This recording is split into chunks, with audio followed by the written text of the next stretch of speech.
Well, good afternoon. Welcome everyone, or good afternoon, good morning, depending on where on the world you are based today. Good afternoon and welcome to this early publishing session, this live webinar organized with early publishing.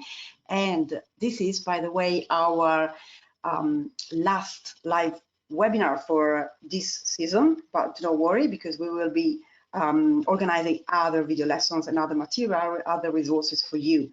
But first of all, actually, I wanted to say my name is Silvia Petrosillo. I'm the International Marketing Manager, and I just wanted to get your attention just for a few seconds because I would like to share with you a few technical details before passing on the ball to our guest, our speaker of today. The first thing is that you have got a tools panel on your right where you can see for example, the questions tool. So feel free to write down comments or questions or answers any of our speakers' questions during his live session. And then we will have at the end of the event a moment dedicated to questions, and our speaker will do everything possible to answer all of them. Also, there's another tool which is very important, and it's called Documents. If you're accessing this platform by via computer, then it's called Documents, and here you will be able to download before the end of the session the handouts which have been put together kindly by our speaker. So feel free and remember to download them so you can keep them for your archive, your study, and everything for your reference, of course. If you're accessing this platform through your mobile phone, then there's an icon in, with a shape of a sheet.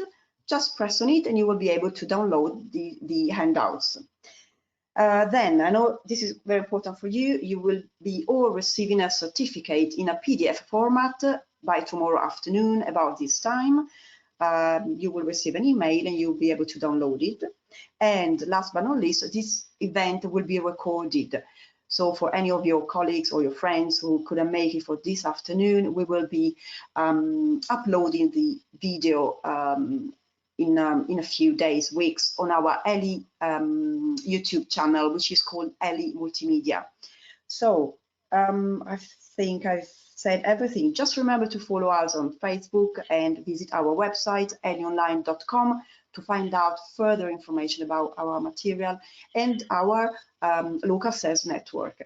So I'm really sorry, I didn't want to keep you, waiting, dear speaker. So I'm now very pleased to give the floor to our speaker, Mr. Pete Sharma, with his session on virtual blended learning. Thanks, Pete, for being here. Thank you very much. Thank you, Sylvia, and welcome to everybody. This session, as Sylvia mentioned, is called, excuse me, one second, is called Virtual Blended Learning, Developing Fluency in the Classroom. So my name is Pete Sharma, and I'm speaking to you here from Rochester, where I can report that it's a very nice sunny day, and it's always exciting to do this, thinking about all the places in the world that the attendees are from. So welcome to this session, and I can't believe that it's actually 10 years since I was in Milan and presenting at a symposium. It seems like a long time ago, but it was a wonderful event with lots of nice memories, particularly, I must be honest and say, of the food as well as the company. So just to introduce myself, I am now an EAP lecturer. That's English for academic purposes, and I'm also known as an author, mostly for books about technology in language teaching, and a teacher trainer. So the aim of this session is to explore the principles of virtual blending and how they can help teachers develop their learners' fluency. So it's really a session about fluency, whether that be in the classroom or whether it's online. There'll be 4 parts. I'll first set the scene, then explore this term virtual blending, and then we'll look at fluency, the whole concept of fluency, and then I'll finish off with some practical teaching ideas which can be adapted for either use in the classroom or online. So, as Sylvia mentioned, there is a PDF available which has all of this PowerPoint on it. And so you don't need to take copious notes of the slides. That'll all be on the handout, and also a one-page reference list. So that'll be is also available on my website as well. So let's kick off, and I'm going to set the scene by first of all asking you a question, which is, where do you teach? Could you think about that just for a moment and think, if still largely you describe yourself as a classroom teacher, if you are now really moved to being an online teacher, or whether you consider that you do both. And could you type a letter, please, into the chat box? It's where you type questions. Sylvia will be able to see all the letters as they come through. So please, could you just type A, B, or C to let us all know where you're teaching? I can see somebody's from Argentina. Hi, shout out to you. And I'm going to hand over to Sylvia now, and she'll just let me know whether she's seeing all three letters or mostly A's, B's, or C's. Okay, I can see all three letters. We start Right. with, I would say, a few B, Mm-hmm. but then I've got a mixture, I have to say. So B, A, C, A, C. Right. But I can see more A's at the, at the bottom of this list. That's Got a great. C from Switzerland, an A from France. It's really interesting. I'm glad you said mixture, because that's one of the commonest words nowadays, this this mixture of teaching. And of course, there's a lot behind each of those letters. I guess I started my life in teaching in the classroom. That's where I began teaching and taught for many years. I got very interested in online teaching, and particularly blended learning. And a lot of teachers nowadays are going back into the classroom, but they're also doing some types of online delivery as well. So just to sum up, it seems like the audience would say there's a mixture of people. So let's kick off by focusing on this key concept in language teaching, the concept of blended learning.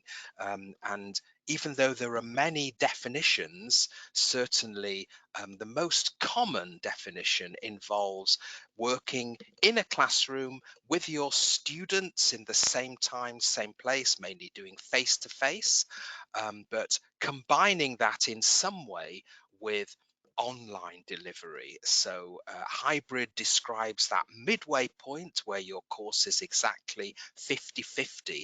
And why blend? One of the commonest reasons is to capture the best of what we do in the classroom with all the positives that online delivery can give, such as studying 24/7, for example.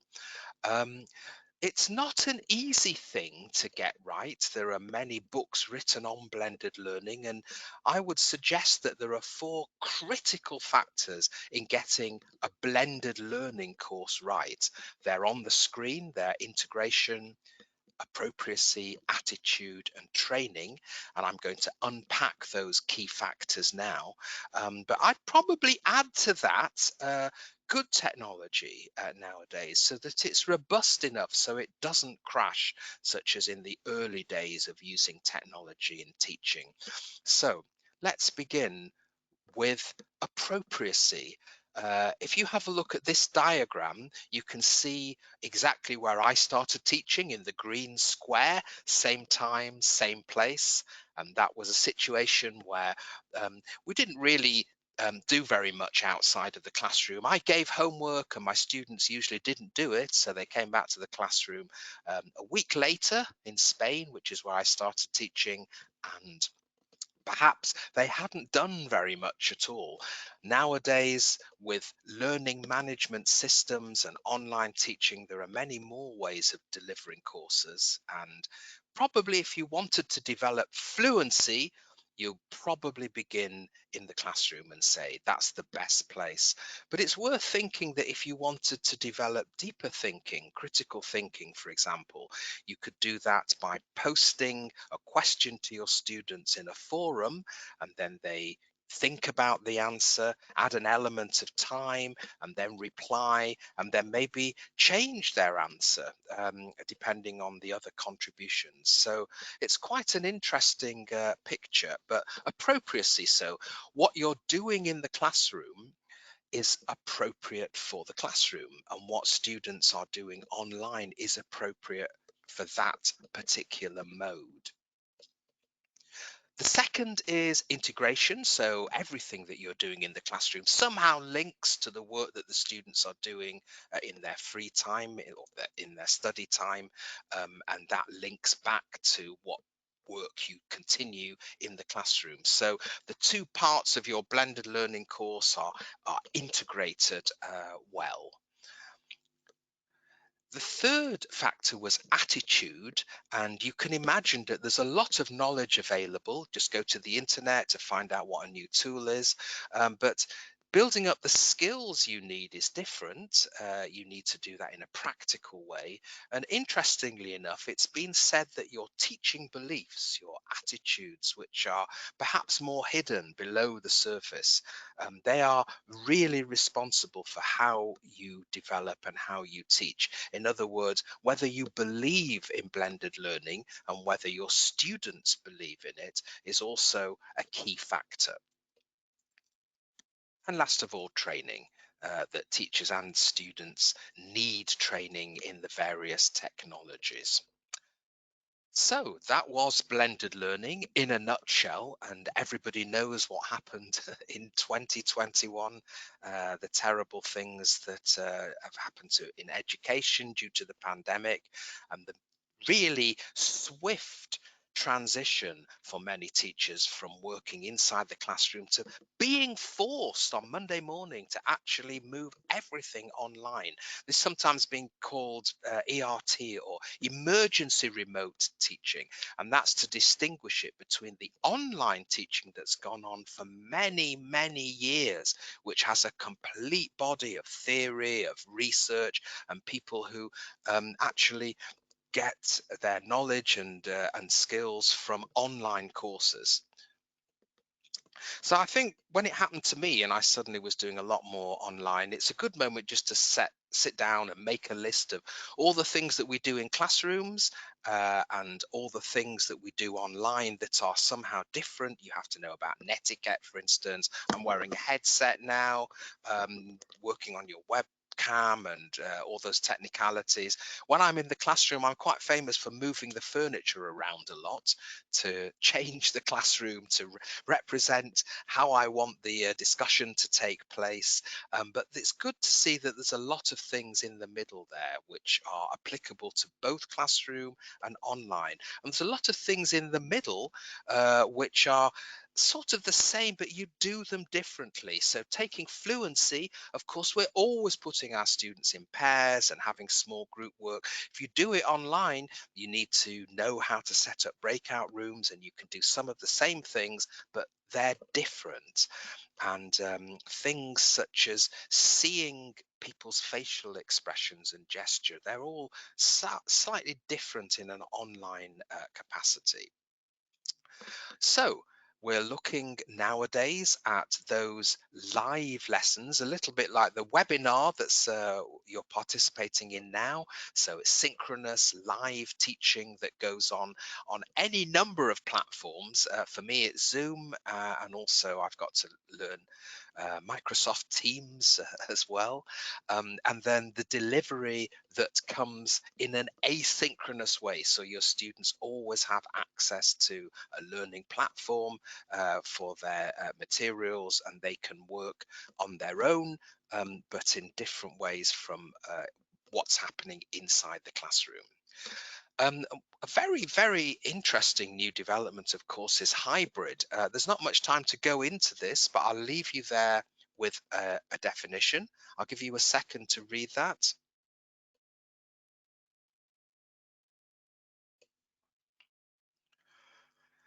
So depending on where you are, it could be very, very different. You might be in a state-of-the-art room where your participants are being beamed in through giant screens on the wall, or what's probably more common, you're talking to your students and then turning and looking at a screen and welcoming the students who are attending the class from a distance. And so this new teaching if you like, style or approach has become known as hybrid, but it does mean different things for different people.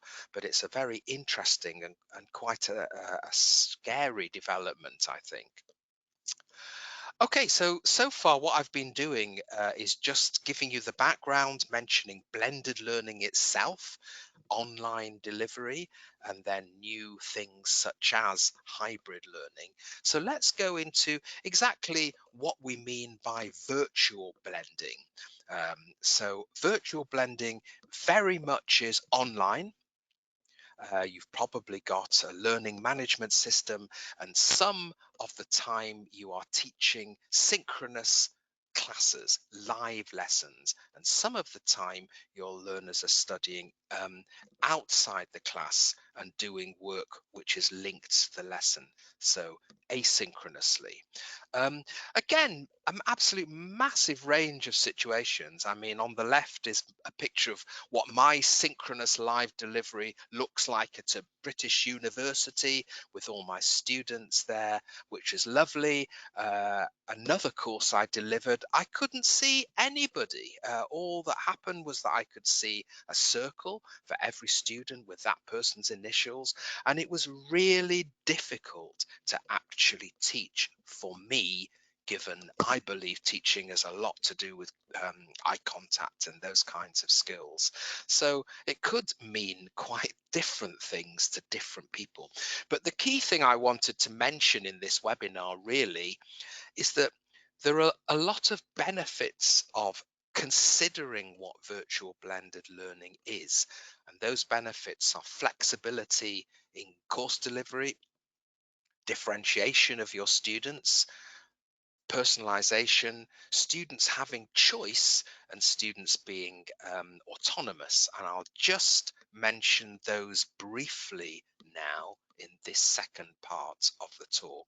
So by flexibility, let's say you work with an LMS or a learning management system, but you could do that in completely different ways. If you take Lockstep, for example, you could have a 12-week course, and your course is unlocked week by week. So in week 1, students have no access to the rest of the course because they're not ready yet. Then in week 2, you open up the course week for them and students work on those materials. That's one way. A targeted approach might be that you actually divide up the skills and say take 2 students and say, okay, you guys have real problems with your listening, so I'd like you to do these exercises. You have a problem with grammar, you might say to another student, so you work on your grammar, and these are the exercises I'd like you to do. So you're targeting different students and giving them different exercises. Or you could have a open access approach. So on the very first day you say, hi, morning, I'm Pete, I'm your teacher. Here is your password to your materials. Go in whenever you want. It's a parallel track. So I teach you and then you have access to your materials, to all the podcasts, all the videos, etc., etc. So those are 3 very, very different ways of using the same platform. So that's what I mean there by flexibility. And I think you could see with the targeted approach, the whole concept of differentiation, differentiating your students so they're working in different groups on different projects and so on. And here the materials really lend themselves to this kind of approach. So one student here might access the subtitles, the CC there at the bottom, and another student might choose not to. So they're working through the materials in wholly different ways. And the idea that if you're using an app, for example, a vocabulary app, what is your study path will be completely different to the next student's, because the technology learns, if you like, the words that you need to review, and they will show you those words at a certain point in time, just at the moment that you're going to forget them. So this whole idea that language learning can be personalized, it's quite an interesting concept, because for a teacher, the word personalization is completely different to the way it's used in education and technology, where personalization is a lot more about the digital changes that the technology makes. And choice. You can do an exercise in one way and the next student can do it in a completely different way, because maybe they want to know the answers. So they access all the answers and then work out why those answers are correct. Or somebody might do extra work because they choose to do extra work because they love learning the language so much. I remember when I went to Spain and learned Spanish, I was always going to the cinema, and that was one of my chosen ways of learning Spanish, through listening in the cinema. And the fact that this wealth of materials that students have today can really help them to become much more autonomous. And really, when you think about learning on the internet, you really need to have that ability to be free from teacher dependency and actually take more control over the paths that you choose when you're learning. So a lot of these platforms produce masses of data. And when I was looking at some of this data, I just thought, wow, this is so interesting how that student has worked systematically through the exercise. But this student has never been to the learning platform, not once. They haven't visited it. What are they doing? And all the information that teachers can gain from these platforms is very, very impressive and can really help you decide what to do in the classroom. Okay, so in that part of the talk, we've been looking at the whole concept of virtual blending. So even though it's completely online, at the same time, somehow it's different, because virtual blending is taking into account these two halves, the synchronous and the asynchronous, and seeing how they marry together. Okay, guys, I'm going to hope that you're still there and wave at you and move on to the whole concept of fluency. Um, we often talk about four language skills, and it's quite interesting. At the university that I work at, which is Warwick University, I am the speaking and listening teacher. They are twinned together, and so that's the part of the course that I deal with. My co-teacher currently works on the this reading and the writing side of the course, and so those two skills are twinned. You could change that pattern completely and talk about the first two skills as being the productive skills and the second two as being the receptive skills. In fact, some people even talk about a fifth skill. If I could just ask you guys, this is just my test to just check that there is somebody in the audience. What would you say is the fifth skill? if I could ask that to the participants, and then if you could type your response into the chat, and then Sylvia, if you spot any interesting responses for the answer to that question, could you let me know? Sure. Give me a few seconds so that Yeah, sure. that our teachers can actually start writing down. I can see mediation, interaction, Thank you. interaction. Interesting. Yeah. Let's see. Thinking or Thinking. Yeah. intercomprehension. Interesting. Yeah, I've asked this question to my students many times. Some of them say memory. Thank you, Sylvia. I'd like to suggest this afternoon that you could regard this, the fifth skill, as that kind of interaction, if you like, communication. And what's important is the speaker, speaker A, is speaking, but they're also listening to the other person. You speak and listen at the same time in a dialogue. So if you go to, for example, speaking, purely speaking, that could be delivering a 10-minute presentation. Whereas when you're in a conversation, clearly what you say is influenced by the response of the person you're conversing with. So one way of looking at the fifth skill is communication, or speaking and listening together. So let's take a look at fluency. It's defined as the ability to speak a foreign language very well. It's one of those sort of abstract words, how fluent are you? And it's a very interesting question just to raise. Which topics work well with your students?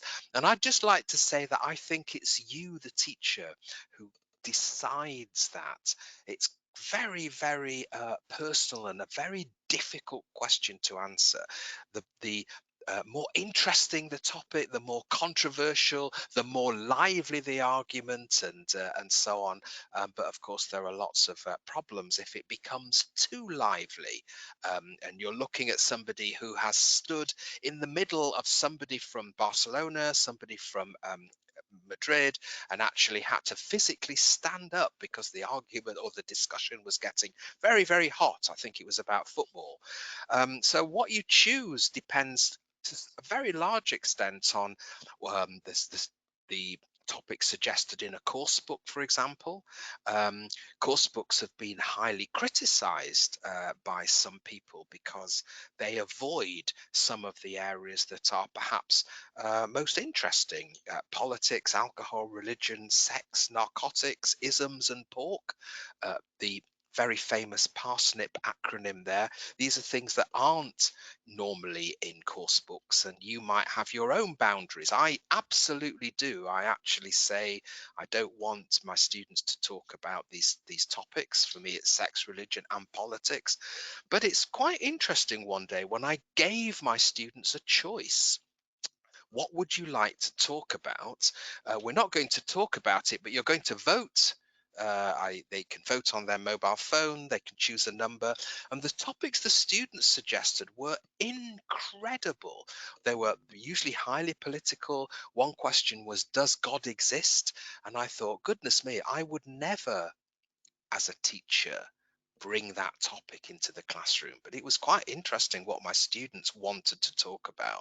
And in the news, whether you want to use the news as a basis for fluency classes, it's a very interesting question, because here the news is unremittingly about one part of Europe. And I think there's quite a lot of discussion at the moment as to whether war in and of itself is a discussion that should be had in classrooms. So lots to think about as teachers, I think. But let's have a look at good speakers, things that good fluent speakers do. Well, one thing is they maintain appropriate eye contact. And I'm just going to say, at the moment, I can't see you. I'm really sad, so I can't maintain appropriate eye contact. But if I look at myself, I keep looking at the screen up there and looking at a little picture of me, because I get this need. I need to have an audience. It's quite interesting, that phenomenon. We think of speaking as speaking, but of course, to be a good speaker, you have to be able to listen well also speakers that speak on and on and on and on and on and never stop. Maybe the thing they're doing wrong is checking that the listener is actually following them by saying things like, is that clear? And good speakers know how to rephrase things quite a lot. So if they see somebody doesn't quite understand, they would be able to say it in a different way. And clearly, you need to be able to paraphrase to do that. So even though we're talking about fluency, and when I started to prepare this session, I was thinking, well, fluency is speaking. In fact, it's much more multidimensional, that fluency involves listening, your speaking skills, but also building your vocabulary, being able to pronounce things clearly enough for the listeners. So working on phonemes, word stress, intonation, um, all of that could be part of fluency. Not saying and ah a lot. I think if speakers are doing that, then clearly you think of them as being less fluent.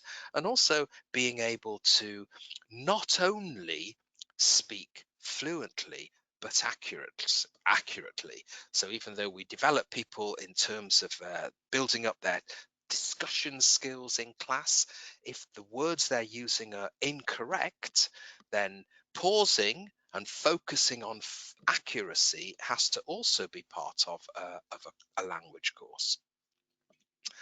Okay, it's the end of the third section there, where really I've just been speaking about fluency. And just a reminder, if there are questions coming up, if you do type them into the chat, Sylvia can see them. She'll select some to deal with at the end of the webinar. And also just to say, if we don't get through all the questions, then I'm very happy to sit and answer them at home asynchronously, and then post over a handout for this webinar with some of the questions that I haven't had a chance to answer on them. Okay, so let's move on to the last part of the webinar, which is a number of practical ideas. Some of these may not be suitable at all for your context. On the other hand, they might make you think of other ideas that you could use. And I hope anyway that they'll be interesting and useful for you. So there are 12 practical ideas in total. So let's start with the very first one, which looks at helping students' grammatical accuracy. So this idea came to me when I was working with a group of students and they were doing online work at home using the learning platform. And one of the students just couldn't understand something, so he just wrote me a message. It just said, I can't understand this. The student had put in their answer, the computer had given feedback, and the student was actually quite frustrated. Then they sent me a screenshot explaining another example where they'd written in an answer and they couldn't understand the answer on the computer. And I thought that was a really interesting example of how I think that the students are just happy doing all their self-study away from the class, but in actual fact that's not necessarily true. They might have problems, and if they do, opening up a channel of communication with the teacher. So this idea is open up the message on your LMS so they can always type you questions and gather the questions and then deal with those in a lesson later on. And I thought that that was a really interesting example of where you think the computer has a specific role, but because the feedback is already programmed, it may not necessarily be clear for the students. Let's move on to an idea which is connected with vocabulary growth. This came when I was reading an OUP book. It was really brilliant because it was all about how knowledge can if you know a word, in fact you may not completely know the word, but you're somewhere on a Klein, if you like. Let's give that Klein numbers. The numbers are 1 to 5. So if you imagine that number 1, it might be a word that you've never seen before. I'll just talk you through this this list here. So number 1, you don't remember having ever seen the word before. If you type in a number 2, maybe you've seen the word before, but you don't really know what it means. I'm not sure what that is. So those are numbers 1 and 2. Number 3 is in the middle, and you think you know the word. You think you know what it means, and you could perhaps try and think of the translation of the word into your student's language, or maybe you could think of a synonym, which is sometimes quite difficult to do.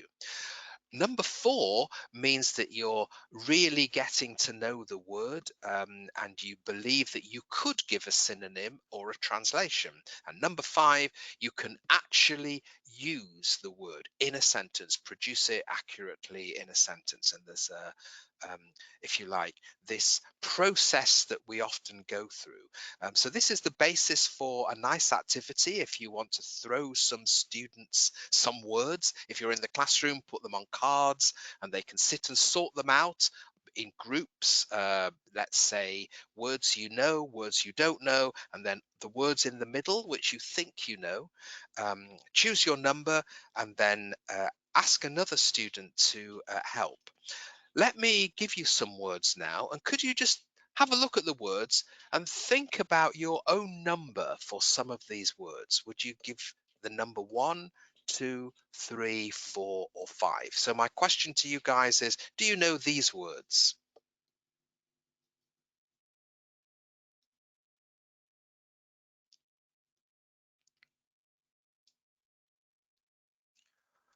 Okay, and I'm sure that there's lots of different responses for those words. Some of those I feel really happy and comfortable with. There are words there I don't know. They were on my Yes, master's course. I I can. Sorry, so I can actually read the answer. The most common answer is actually some. I know some of them. Oh, right. Okay. Well, I was going to ask now, Sylvia. I'm going to give everybody one word now to focus on. This is the word I'd like everybody to focus on. And thank you ever so much. It's good to know that people have different numbers. Could you actually type your number now for Sylvia and myself into the chat for this word? And please just type. Don't think about it. Just type what comes to mind. 1, 2, 3, you think you know it, 4 or 5. And over to Sylvia, who'll tell me now, I hope, which numbers are coming in. Yeah, I can read 3, 1, 1, 4, 5, 5, 4, 4, Lovely. Thank you. 4, etc. Thank you ever so much. So there's quite a lot. So I think if I were a teacher now and I saw these numbers coming into the chat, I would stop and I would ask somebody who has a number 3 maybe to try and explain that word and to the rest of the group. Or I would ask somebody with a 4 or a 5 to explain it to somebody with a 1. I think this is a really I think it's a great activity because you can work through the chat box, helping to grow people's vocabulary and get them to talk about these things. There is a definition of that word, and it just goes to show that this word has suddenly become extremely popular now because of the pandemic. And my partner was furloughed.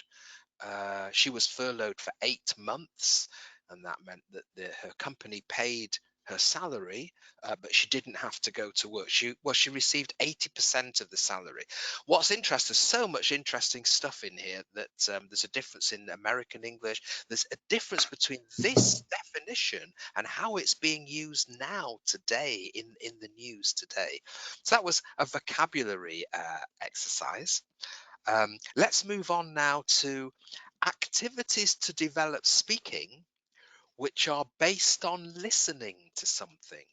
And I would say listening is the skill which has changed so much due to technology. I remember when I used to say, I'm going to play the tape twice to my students. And of course, now I realize how terrible that was, because one person was really scared. They needed to hear maybe more than twice, 3 or 4 times. Somebody else was super bored and they said, "Oh, I understand everything first time. I don't want to hear it again." But certainly listening is the skill which has moved out of the classroom more than any other. And students now have lots and lots of choice as to what they actually want to listen to. So the classroom is just a place maybe to do strategy work. When the computer broke down in my classroom, this was me asking for the learning technologist to come in.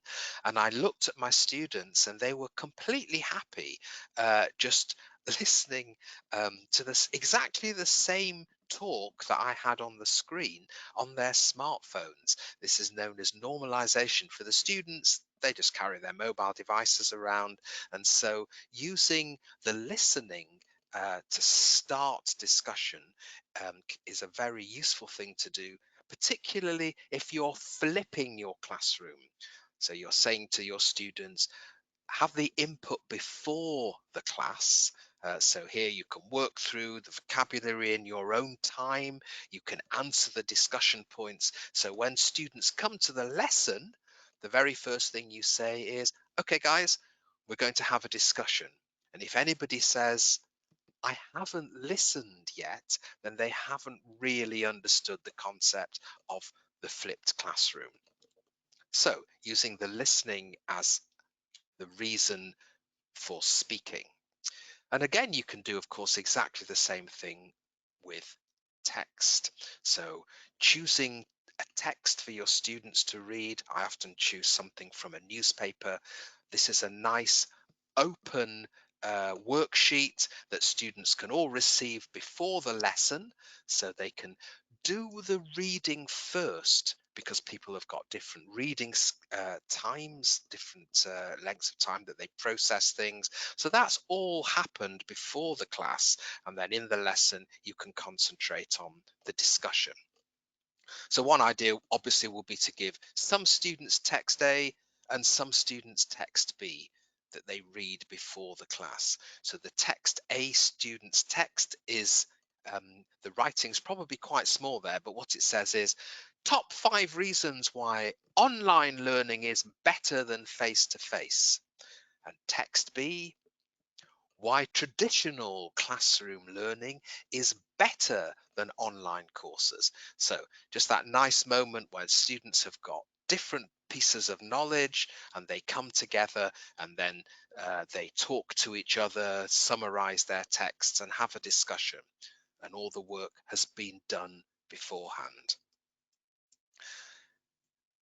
The next idea is to use the same idea of working through a worksheet, putting students in small groups, and then talking about something in the news. And what's interesting is that this works so well with lots and lots of students, but because the news is unremittingly negative at the moment, I'd be quite hesitant about using this particular activity just at the moment. Okay, so one of the biggest ways that we develop our student speaking is to choose topics, controversial issues. And I think I've said in this webinar that I think really you are the best judge of what you're going to discuss in class. What works in one class might fail completely in a different class with a different group of students. Here are some of the topics that I use in controversial issues lessons.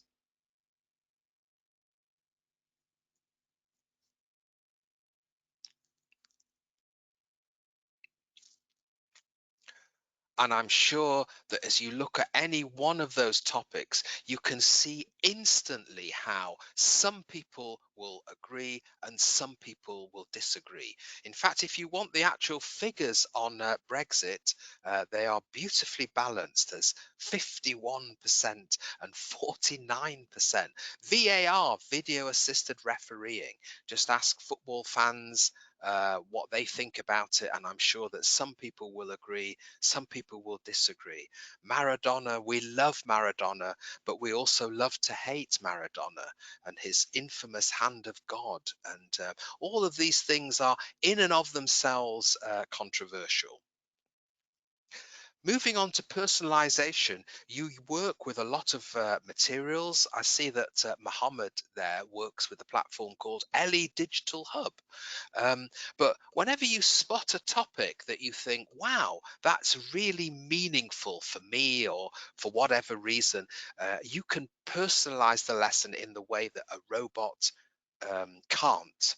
So, for example, I saw a lesson once about Lion, the film. I don't know if you've seen the film, but it was about a young guy who was adopted, and he has his parents that he was brought up in Australia, and before that lesson I showed my students pictures of me. That's me as a baby there.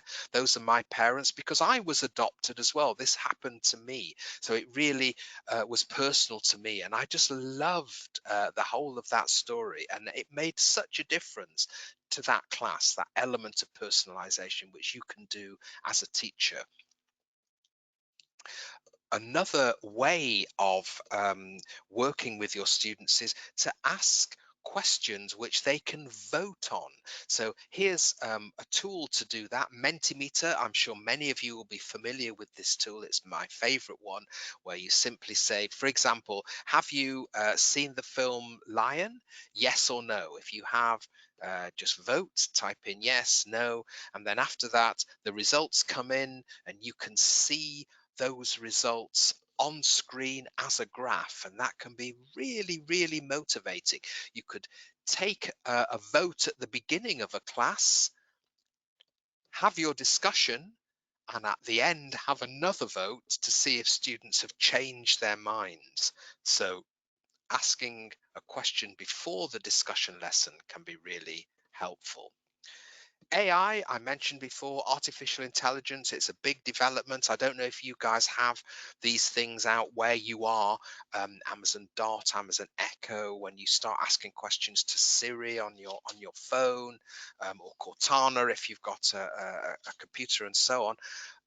But they're very common here, and an interesting idea is that as of now, in the future, there'll be more and more classroom assistants sitting in the corner, and so students can actually ask the classroom assistant something. And many of your students may have these devices at home, and there's a lot of discussion now about how do you talk to these things. And a really nice activity is to ask students which questions would be best to ask the classroom assistant and which questions would be best to ask the teacher. Do try this if you do have Alexa at some point. Are you a feminist? There's a very, very interesting recorded response that Alexa will give if you ask that question. But it's quite a useful thing to do to help people gain insights into the kinds of questions you can ask digital assistants. Okay, so let's finish off. Just great ideas are constantly being provided by the course materials that we use. Here's an example of just a critical thinking activity that you can just see how simple it would be to set up a discussion lesson like this, whether you're optimistic or pessimistic, and the reasons behind that. Self-study. One nice activity you can ask students to do at home is please record 1 minute of dialogue and send me the audio recording. So you could, for example, do your mid-course feedback like this. How do you feel at the moment? And what's interesting is that shyer students and less confident students might record and then choose to re-record their recording. In other words, they're practicing their fluency away from the classroom. And finally, we mentioned that phonology is a part of fluency, and so ensuring that your students at some point can access a phonemic chart so they can practice the phonemes away from the classroom, and then spend the classroom time in communicative fluency-based activities. So this is the end of the webinar content. Our aim was to explore how, if you do think in terms of what you're doing synchronously and asynchronously, think in terms of virtual blending, that can really help as you're working on developing your students' fluency. So I set the scene, explored the concept of virtual blending, and then we took a look at fluency, and then finished off with some practical ideas. So the key things to take away is that blended learning it's two modes, but it's a principled combination of those two modes.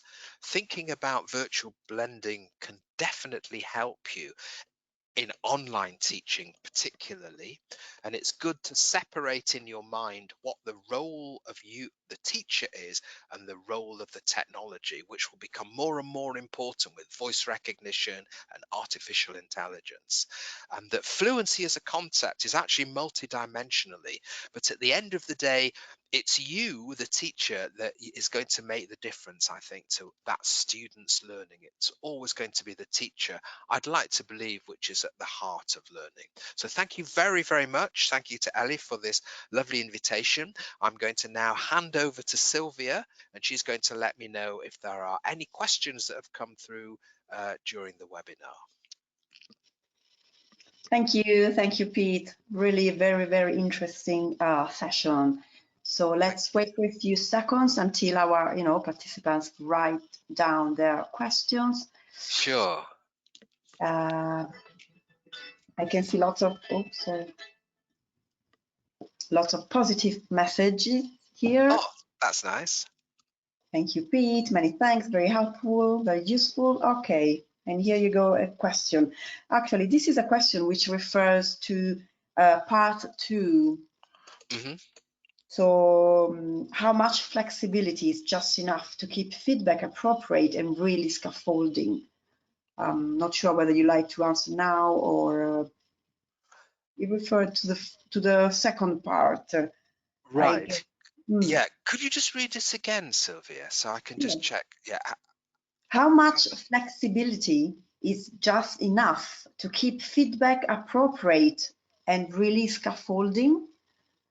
Right, that is a very interesting and complex question. I'm going to make a note and I will write you a response. But just now, because you mentioned to keep feedback appropriate, then I would say, in terms of the feedback that you give on the fluency, I've stopped giving feedback in the same lesson now, because I think students are so focused on discussion, they can't hear anything that I say.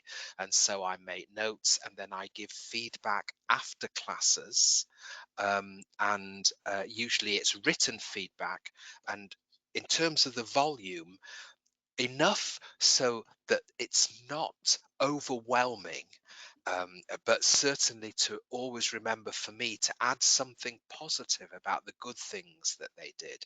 Now, I think I've only partially answered that question, so I'll also send you some notes about it, just in case I haven't really caught the idea of flexibility. But the thing I wanted to stress there was that there's no single way to necessarily use these kinds of materials. It's not like, here are the materials, use them, that you as the teacher can decide how you use them and in what ways you're going to use them and how you're going to bring them alive. I remember one lovely session where somebody was talking about doing role plays based on the material which was in the book, and he had students come out and become actors, and I was thinking, wow, that's incredible. I would never think of doing that, but that teacher was, you know, using those materials flexibly to work with their students. Thank you, thank you. Okay, I've got another one here. This is such a big question as well, so let's see whether we can actually answer right away. Yeah. So how would you manage or organize a debate on controversial topics in a blended lessons? Would you encourage students' preparation in advance? What's your suggestion? Wow, that is a great question.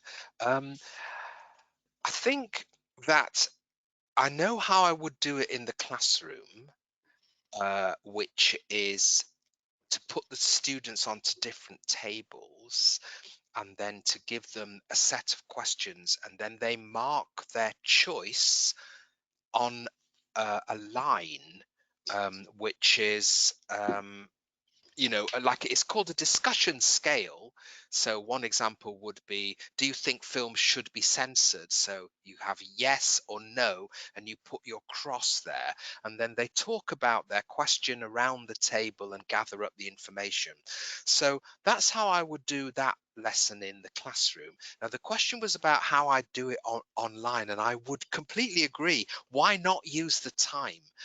We teach a lot of students who are engineers, and they are developing I'm sorry about what's the exact phrase, autonomous driving. This is self-driving cars like Tesla, for example. So giving students time to think about the controversial issue before the lesson can only help the less confident students, the students that need to think longer. So I think it's a good idea to give out some of the questions before and get students to think about them beforehand. So I do think that's a good idea.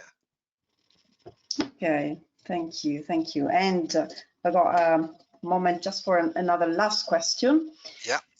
So in your opinion, in your vision, let's say also after these two, past years with COVID, will teachers continue to work in classrooms? Or from now onwards, we will, have to consider a hybrid situation. Yeah, Anyway, despite the COVID, I mean. It's a great question. I would like to say yes. The reason I'd like to say yes is because I think classrooms developed because people like to be with other people just socially, and they want to be, you know, learning with other people. So I think, and I hope that the answer is yes, that classrooms will continue.